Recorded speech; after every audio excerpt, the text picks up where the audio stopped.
Welcome to From Betrayal to Breakthrough. I'm Dr. Debi Silber, and today's guest is Ina Topiler. And Ina is the founder of Complete Nutrition and Wellness, an integrative nutrition practice, and the host of Health Mysteries Solved podcast. Ina is also the co-founder of Pregnaceuticals, a prenatal nutrition line, and the co-founder of My Custom Cleanse.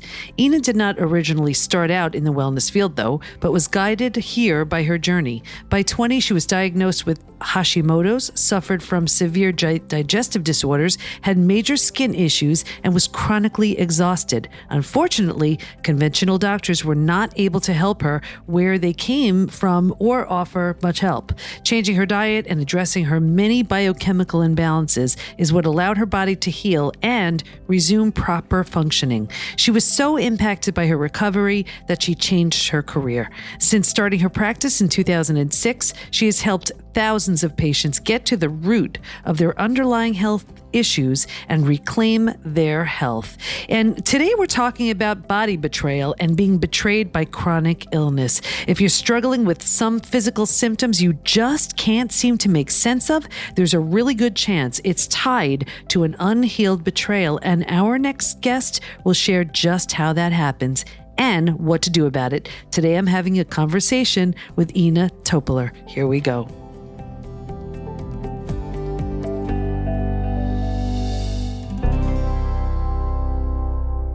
Okay, so we have Ina Topiler today with us, and she's going to be talking about how your body can betray us, how chronic illness can betray us, and all things having to do with healing physically, mentally, emotionally, psychologically, spiritually, from when your body can give you, can talk back from betrayal. So welcome, Ina. We're so glad to have you. Thank you so much, Debbie. I'm so glad to be here. Thank you so much. So let's just get started. Can you share with us your story? Yeah, absolutely. Absolutely. So when I started school, I constantly had a cold, a flu, a sore throat. I still remember my mom would chase after me with shots of penicillin. I grew up in Lithuania, and that's what they did when you were sick. Mm-hmm. And I had really bad acne throughout my teenage years, and I was always tired. I feel like I could sleep anytime. And then I moved to New York City. This is a little later, and I started my full-time job out of college. And that's where really everything came to a head. I started to experience a lot of digestive issues. They really ruled my life. I had constant headaches. I was fatigued still.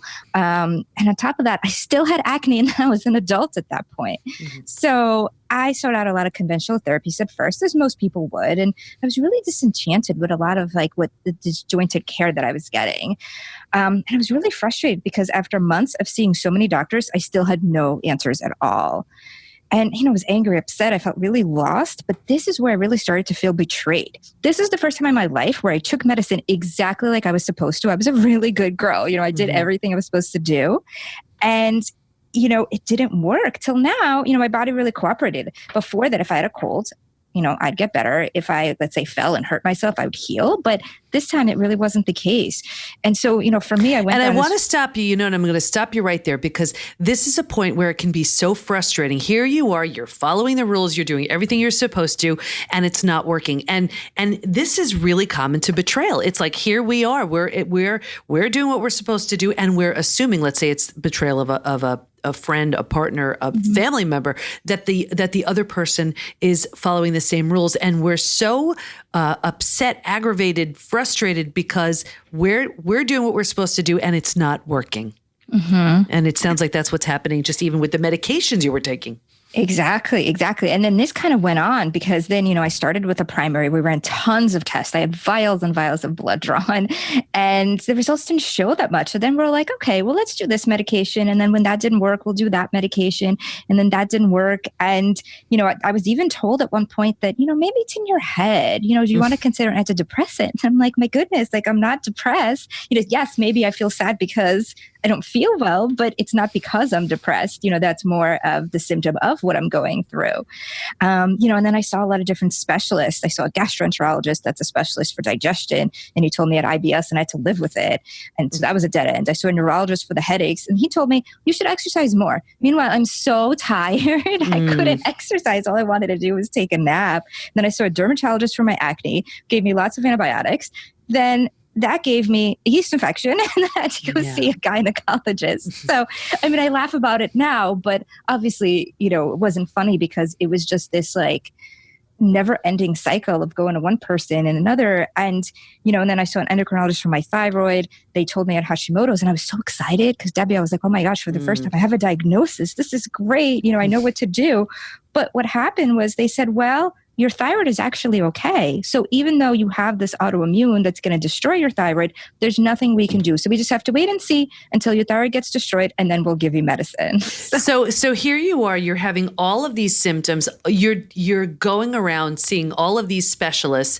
They're just putting you on all kinds of things. And I guess for the best of their ability, making these decisions, and nothing's helping. So I'm sure mentally and emotionally, this is not feeling well at all. No, I mean, I felt so frustrated, so lost. And I mean, I've been to all of the specialists. I didn't know who else to go to. And this was back, we're going back to like 2002. So, I mean, things were available, but I feel like it was a little bit different than right now, where there's so many more functional medicine practitioners, and between social media and everything online, we can find more answers. But, I did start researching, and finally about a year into this, not getting anywhere at all, I stumbled on a website for a naturopathic doctor and a clinical nutritionist. And I've done a lot of research and kind of really had the intuition that everything is related somehow. I just didn't know exactly how. And he helped me to connect it. We ran a lot of tests, and these were different than regular blood tests. They were more functional tests. So we were really looking to see how my body was functioning and where some of the breaks in the pathways were. And, we discovered had so much going on. Like we actually had answers, which was amazing. Which is so, it like gives you such a sense of relief. But before we even move forward, can you explain, because some people listening may not know what functional medicine is. Yeah, absolutely. So with functional medicine, we're looking at how the body is functioning versus just the structure. So for example, let's just say you're doing an inspection on a house, right? And so you go in and, you knock on the wall and you're like, all right, the wall is standing, everything's good. You kind of stand on the floor like, all right, everything seems sturdy, it's fine. So that's the structure. But then if you go on to turn the lights on or turn the faucet on, the water may not come out or the electricity may not come on. And that's really the function. So it's how everything is functioning. So in functional medicine, what we do is we really look at the person as a whole. So if, let's say, your hand hurts, yes, we want to look at what's going on in your hand, but we also want to see how is your hand related to everything in the body, because it's very possible that what's going on in your foot may be affecting your hand and so on. Mm-hmm. Okay. So, and that's it. We forget that everything is connected. Everything is connected. Mm-hmm. So and now explain the connection, if you can, between, of course you can, between the functional medicine and the nutrition. How do they work together? So they work together because what you eat in terms of your nutrition is really what makes your whole body. So that's, where all of, your blood comes from, the food that you eat, and the nutrients, your skin, your muscles, your nervous system, everything is related to the food that you eat. And so we have to make sure that the nutrition comes first and that are fueling ourselves in the proper way. And then from there is when we look to explore the different pathways and see where some of the things may not be functioning properly. So they go hand in hand. And oftentimes, most nutritionists are doing some type of a functional medicine approach, and most functional medicine doctors are also using nutrition. They're really they work together. You can't really have one without the other. Mm-hmm. Which is so helpful because, you remember from back when you were seeing all those different doctors, it seems like each one was putting you on something different, and it wasn't like they were all in touch with each other. No. So, that's one of the biggest issues, where it's like, here you are. It's like the spokes of the wheel aren't connected to the hub or whatever Exactly. that's called. You know what I mean? Yeah, okay. No, I know exactly. And I actually even had one gastroenterologist tell me that what I eat does not matter. Can you believe that? Wow. Yeah. So what happens? So then, so bring us back to your story. So now you see this functional medicine doctor and nutritionist. It was one person? And then it was one person that started it, and after that I kind of went a little bit further, but he was the one that started everything. And, we figured out through some of these functional tests. And again, the difference when I say functional is, yes, we were testing for, some of the basics, like my basic liver function and my kidney function and all of that, but we were also looking a little bit more in depth. So how are the bacteria in my gut working together? Are there any hidden infections that we can't tell in regular tests? We looked at my thyroid function a little bit more in depth, where we didn't just test for TSH, which is thyroid stimulating hormone, which is one of the main things that is tested with conventional medicine, but we tested for all of the thyroid hormones. We also looked into a lot of toxins, because what a lot of people don't realize is that the toxins we're exposed to are going to directly impact how we feel. And if we have too many toxins, and on top of that, our liver is perhaps a little sluggish and we can't get rid of those toxins. And, people can think of the liver as a filter. And if you have an air conditioner and you don't change the filter in a couple of years, the air conditioner is not going to work as well. And then the air that's coming out of that isn't going to be as good. So the same situation with the liver. And so we looked at different toxins. I actually had a lot of mercury. I had 16 amalgam fillings when I was younger. Oh, wow. Yeah. And I didn't realize then that it was an issue, and no one was really talking about it. And so between that, I also had a lot of vaccines. And, of course, I think all these things are important. I'm not saying that we shouldn't have vaccines if someone, needs them, but it's just a combination of how it all works together and then how your body is able to get rid of it. And so, I had all of these things, including also tons of vitamin and mineral deficiencies too. And he was really able to explain to me how all of these things were connected, and we had to work on them all together. And then with his help, I embarked on this journey to balance my body. Now understanding what was happening, it was really, really empowering for me. I changed my diet. I addressed a lot of the biochemical imbalances. We did different protocols to chelate the mercury out of my body, so my toxic burden really went down. Through proper cleansing, I overcame a lot of the candida that I had, and that actually eliminated my IBS completely. And with doing that and changing my diet, my acne went away. And, people say, oh, it doesn't matter what you eat, but it absolutely does. All of these things affected my skin, because the skin is really one of the main detox organs, and we don't realize. And my body was trying to get all the stuff out, and it couldn't get out through the liver, the kidneys, the gut. And so it's coming out on my skin. So what did you know? So what did you notice first? Do you remember, as you started changing your diet, or you were on this new protocol, what did you start to feel? So the first thing I felt is more energy, where I didn't feel like I always had to take a nap. I mean, every time I ate, I would get tired, and I was at work. I worked on Wall Street at that time.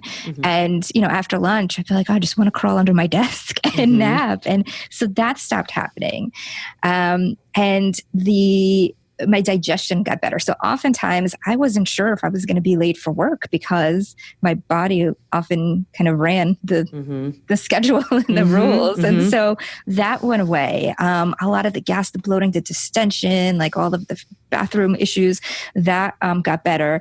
I noticed my sleep also improved. I slept deeper. And then after that, a lot of the candida stuff, like the yeast infections, got better. And then the skin wasn't the last, but it was kind of a little bit after that, just because it took a little while for all of that to clear up. And then that's when I saw a difference in my skin.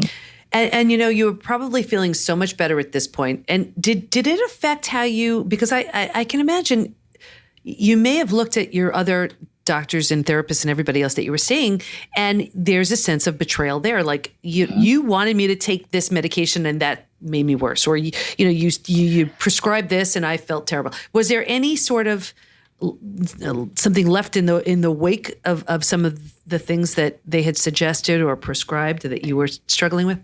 There was a lot of exactly what you're saying, is that you told me to do all these things. I did them and they didn't work. And more so, I think it was also some of the things that I did do, I think made things worse. So a lot of the stuff I took for my acne, I did Accutane, I did 2 rounds of that. I did tons of antibiotics. That created a lot of the candida and a lot of the intestinal overgrowth and dysbiosis, which I had, which is really kind of like an imbalance between the good and the bad bacteria in the gut. So there was that betrayal piece also of, hey, I did what you told me to do. Not only did I not get better, I actually got worse. Now I have to heal from this and add another, weeks or months or whatnot to my journey. Yeah. And so here it's like 2 betrayals. You feel betrayed by your body because, what the heck, why isn't it performing and just acting the way it's supposed to? And then you feel betrayed by these doctors and therapists and practitioners because they're recommending things that are actually causing more harm. So what'd you do with that? How'd you handle it? Well, at first, I didn't really do anything because, to be honest, I don't think I knew what to do. And I sort of just, continued healing. I continued to look forward. And, every time I made a stride and saw another symptom go away, that was motivation for me. So I think the betrayal piece was kind of still there, but it was kind of stuck in the back somewhere. And I kind of like shoved it away and didn't really think about it that much. But what I noticed is that it started coming back later. And the way that it started coming back was in kind of an interesting way. When I was feeling better, and I was feeling better for a while, and we're talking, even years later where, everything was okay. And then I would start to notice a symptom. So for example, like I would get a pimple or, I would maybe feel a little bit tired one day. And what would start happening is these old symptoms, the symptoms I'm getting now, they started reminding me of the old symptoms. And then there was this thought of, oh my gosh, I'm getting a pimple. What if it means I'm getting acne again? Because then it goes, you go back to that place where it took so long. And my thought was, well, it took me 10 years to sort of get here. So does this pimple mean that I'm back there? Now it's going to take me another 10 years. And the same thing with the fatigue. And, and again, sometimes I'd get a headache or a digestive issue, and all of those things would trigger that. And that's how I knew that there was something still there. And at that point, Debi, I still didn't even realize that it was the betrayal piece that was affecting me. I just knew that there was something there, and it kept like creating almost a potential relapse. And Ina, I want to stop you right there, because this is what I say all the time. Betrayals do not heal unless they're addressed.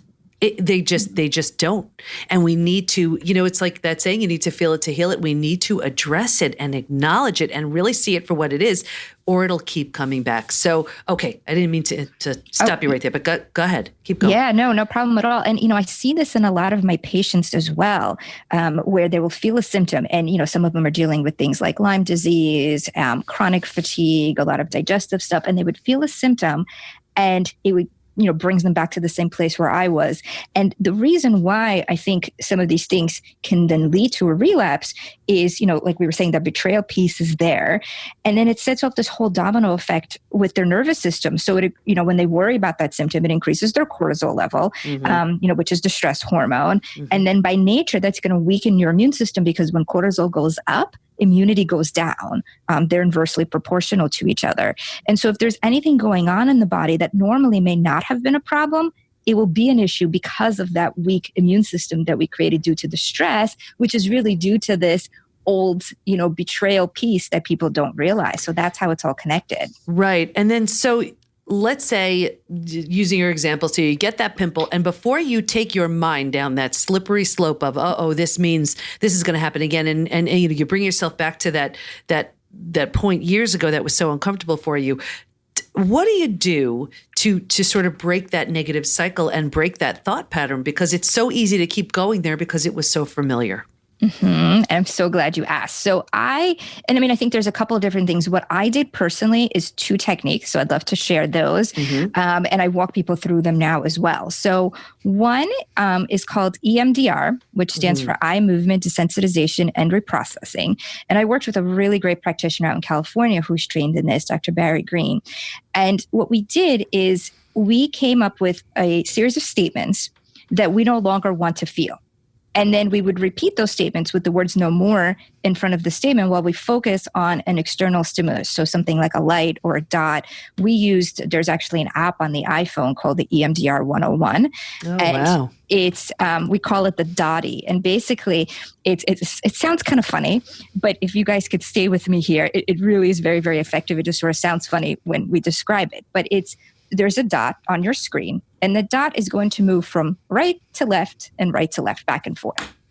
And so what you do is you follow the dot with your eyes. So you don't want to move your head too much, but you're actually just using your eyes, looking left, right, following the dot, and blinking at the same time. And as you do that, you repeat those statements.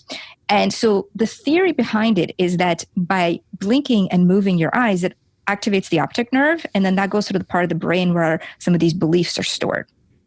And, one of the things like with the pimples that we were talking about, what the things that we came up with was, and if there's a few different ones, but these are just some of the highlights. So no more thinking that one pimple means you have acne. Because really, I got a pimple. It doesn't mean that it's acne. It's going to develop into something else, right? And then no more being afraid of pimples, because that was the other thing. There was so much fear, like, oh my gosh, it's a pimple. It means this, and my body's going to do its thing again, you know? No more pimples take a long time to heal, because that then activates the fact that it was a long journey for me. No more pimples being a major body imbalance, because again, in my story, the acne was really because of all of these other things that I had and that betrayal with my body that it wasn't able to heal. But, you know, sometimes we just get a pimple, you know. So what we did is we would repeat those things as I would follow the dot. And, you know, usually we do that about 3 times. And then we would put in the positives, because the theory there is that once you clear that negative belief, you then want to replace it with something else so that your body then has this new belief. And so, you know, we would use things like my body knows how to heal. Pimples can happen from time to time. You know, just because I get a pimple, it doesn't mean I have acne. Pimples go away quickly. My skin heals quickly and things like that. And so what's interesting about that is, even though I know it sounds kind of funny because you're following this dot and blinking, but you're doing it from more of a subconscious place. So you're not just saying it, because, you know, you and I can talk about this until we're blue in the face. And logically, you know, we can understand that, yes, you know, pimples are not the end of the world and one pimple doesn't mean anything. But a lot of the betrayal of it, a lot of those fears, they're really stored way deep down. And so this was one of the ways that I found that was really helpful. And you know, and I love that you're bringing this up, because EMDR is just one of those modalities, therapies, whatever you want to call it, for trauma. And a lot of people have had great responses. And whether they're working with someone who is trained in EMDR, where I think they're using their finger, moving it from side to side, you know, and I think that's to access also the left and right hemispheres of the brain. There's something to that too. But I also want to bring this up too. So often we're afraid to bring up the negative piece, the first part of that, because we think we're giving it more life and giving it more attention, and that, you know, what we feed grows kind of thing. But it's sort of bringing it up so that you're looking at it clearly and then dealing with it. It sounds very familiar to like EFT, you know, tapping, where you're bringing up that negative, you're acknowledging it, you're facing it so that you can work with it. Does that sound about right? Absolutely. Absolutely. And I agree with you that, you know, we shouldn't be afraid to bring up the negative if we're doing it in a way that's controlled. Like you're saying, almost that we're highlighting it for deletion. That's how I like to see it. Yeah. And then there's another technique that it's a little bit different, but it also has a similar thing where you're, you know, thinking about some of the negative, then actually feeling it at the same time. And it's a technique that I used looking at archetypal wounds and then putting in the healing fields to connect the mind and the body. And I learned this from Dr. Mario Martinez. And so he teaches that there are 3 archetypal wounds in his teaching. It's shame, abandonment, and betrayal. And, you know, we can experience all 3 of them at some point in our lives, you know, and that could be from just how we grew up, from our culture. And so, you know, with the betrayal piece, what we would do is we would connect the thought of the betrayal with what we actually feel in the body, and then put in the healing field. And what I really liked about this is that you're actually connecting the mind, you know, and the body. And I know we use that term mind body so often, but I think a lot of times it's sort of vague, you know, and here it's really like connecting the mind and the body. So this is how it would go. We would first do a set of, you know, maybe 2-3 minutes of just a relaxation exercise, just to kind of get into a quiet space. And, you know, then I would think of a time where I felt betrayed by my body. And, you know, I had obviously many instances, but it typically helps to think of one that's earlier in life. So, you know, for me, I was always tired and I couldn't do things and go anywhere. So I would think of that. And then we would think of that time. And for some people, you know, they may think of a few different times of betrayal, you know, so in my case, it could be the fatigue, the pimples, the GI, you know, all of that. And so if it's a few times, that's fine. And we could sort of string them together almost like a movie in our minds. And so we would want to think of that incident or several of those incidents while keeping our eyes closed. And then, we give it maybe a minute or so to think of it. And then we start to pay attention to our body. And so we would do a scan. We would look at the legs, the belly, the chest, the arms, the neck, the head, and we notice any sensations we may be feeling in the body as we think of those incidents. And typically the sensation is going to be in one area. And it's probably going to be really, really subtle. It could be felt as a tension, a tingling, maybe just like a very, very mild discomfort. Mm-hmm. And so we really have to pay attention and then, tune in. Now, once we feel it, the goal here is not to blame it or to make it go away, but rather we want to really acknowledge it and almost thank it in a way for showing up, because this is where physically we're feeling that betrayal. And then we would breathe and, if possible, almost like metaphorically send breath to that area. Mm-hmm. And we do that for a minute or two. Mm-hmm. And then the next thing is we would put in the healing fields. And, according to Dr. Meyer Martinez, the way he teaches is that the healing field for betrayal is loyalty. And so to do that, we would think about a time that we felt loyal. And the trick here is not when we felt loyal to others, but when we really were loyal to ourselves. And so an example would be, maybe a time where everyone told you that you shouldn't do something or take on a certain challenge, but deep down you knew that was really the right thing to do, and mm-hmm. you did it anyway, and you were loyal to your desires, and it actually turned out great. Mm-hmm. And it really doesn't have to do anything with the betrayal piece at all. This is something completely different. Mm-hmm. It doesn't have to relate. And so then we would think about one instance when we were loyal to ourselves, or several if we could think of them, and kind of string them together. And we do the same thing. Then we pay attention to the body. So we look at legs, belly, chest, arms, neck, head, and notice what we feel. And typically this is going to feel different than the first when we did the betrayal. Often people are going to feel this in a bigger area. So maybe not just their leg, like one area in the leg, it could be their whole leg, or maybe a bigger area in their chest. And, mm-hmm. It could feel like an expansion or a vibration, and again, we don't want to label it. We don't want to, say that this feeling stay or whatever. We just mm-hmm. acknowledge it and kind of thank it for coming. And this is where our loyalty resides. And so we stay with that for a few minutes. And then if possible, we breathe into it, almost see if we can expand that a little bit more. Mm-hmm. And then what this does is it overrides the betrayal with the loyalty. And by connecting the mind and the body, we're actually removing that almost physical manifestation of that betrayal from the areas where it was being held. So it's one way to kind of figure out where it was being held.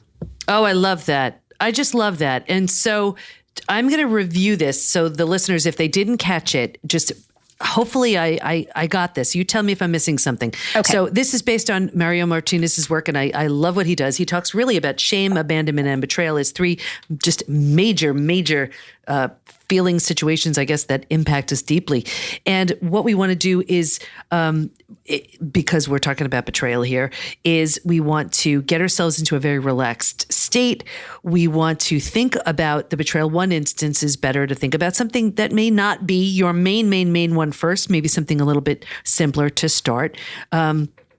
And then scan the body. We're looking for a subtle feeling to see where we feel this betrayal, where it's sort of housed without any blame. We want to when we feel something, we want to acknowledge it. We're not trying to do anything other than acknowledge it. We're breathing through it, bringing healing towards it.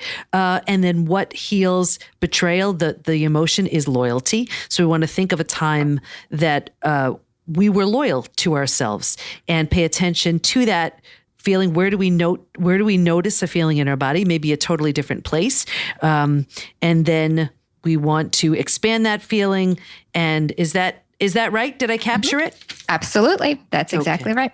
Perfect. Oh, I love that. So, what do you want to make sure everyone knows before we wrap up? Well, I think that the biggest thing is that if you've experienced any type of health issues, to really be aware of this betrayal piece. And when I talk about health issues, I'm not necessarily talking about something really, really massive like a cancer or, major autoimmunity. I think that some of the other things people often kind of just say, whatever, it's just a little IBS, or I just get headaches, but if it affects your life, and if it doesn't allow you to do the things that you normally do, and if it keeps you from that, then, it is an element that's important. And, whether it's fatigue, whether it's IBS, skin issues, it all matters. And so at some point, you probably have tried things and they didn't work. And that's the reason why you're still experiencing it. And so even if you feel better, I think it's really, really vital that people look at some of that earlier betrayal, because I just find that so often we can have relapses, and even though we feel better, we can kind of slip back into that state. And so this is something that really helps to prevent that.